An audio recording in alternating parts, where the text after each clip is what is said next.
जय जोहार संवादों, हमारे यूट्यूब चैनल श्री जी संस्कार भक्ति में आपका स्वागत है। ये चैनल के माध्यम से आप मतलब तो बराबर भजन आप मतलब पसंद आए तो बिल्कुल लाइक शेयर कमेंट और सब्सक्राइब जरूर करें। विघ्न हरण मंगल करण गौरी पुत्र गणेश सकल करो अब काज हमरो ब्रह्मा विष्णु महेश। जय हो जय गणपति महाराज रख ले हो हमारो तैला।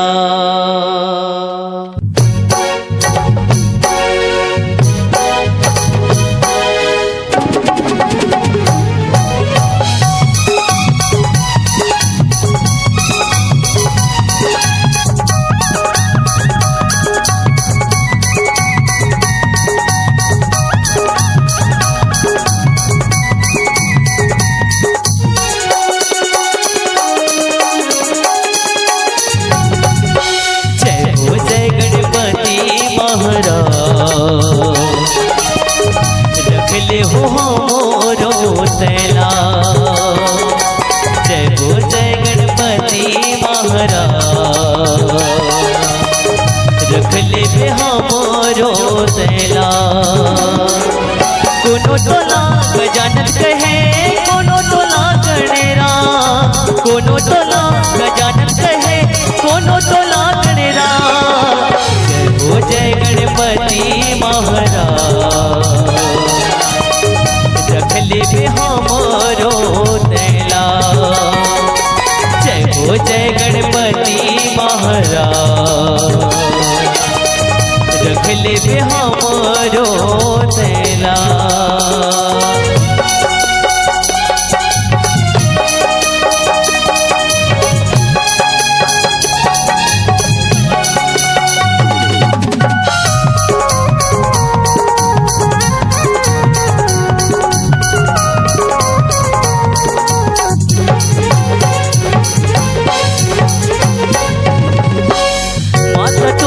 पार्वती है पिता हवै महादेवा, पिता हवै महादेवा, पिता हवै महादेवा। सबले आगो पूजा होते तोरे गणेश देवा, तोरे गणेश देवा, तोरे गणेश देवा। पहली पूजा तोरे करत हर काल में आरती सा, पहली पूजा तोरे करत हर काल में आरती सा। हो जय गणपति महाराज रख ले हमारो तैला। जय हो जय गणपति महाराज रख ले हमारो तैला।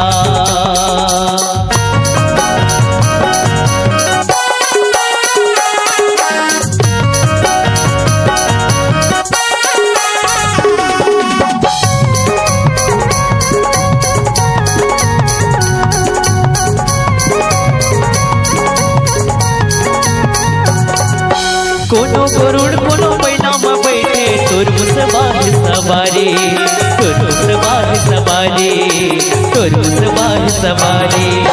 लड्डू पेड़ा के भोग लगैला पेट हमें बड़ा भारी, पेट हमें बड़ा भारी, पेट हमें बड़ा भारी।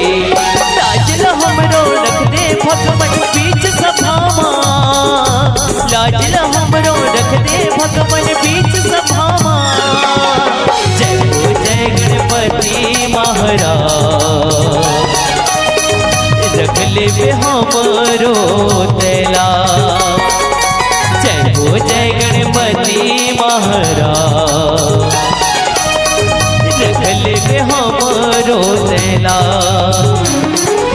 कोनो तोला गजानन कहे कोनो तोला गणेरा, कोनो तोला गजानन कहे कोनो टोला गणरा।